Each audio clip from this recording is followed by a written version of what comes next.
18-ാം പടിക്കപ്പുറം സ്വർണത്തിൽ തീർത്ത സ്വാമി അയ്യപ്പന്റെ സോപാനവും ശ്രീകോവിലും ഇവിടം സൂര്യാസ്തമയത്തിനു ശേഷം പകലിനേക്കാൾ ഭംഗിയാണ് കാണാൻ.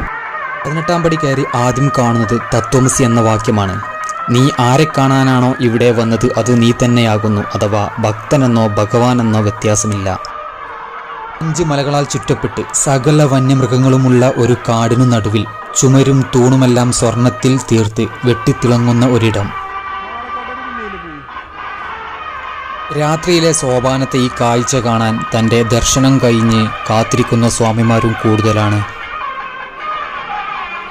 മനോഹരമാണ് സോപാനത്തിൽ നിന്നും താഴേക്കുള്ള കാഴ്ചയും. മൂടൽമഞ്ഞും പാതി കാണുന്ന ആൽമരവും കത്തിത്തീരാറായ ആഴിയുമെല്ലാം. ദിവസവും വൈകുന്നേരം 6 മണിക്ക് നടക്കുന്ന പടിപൂജയും കാണേണ്ട ഒരു കാഴ്ച തന്നെയാണ്.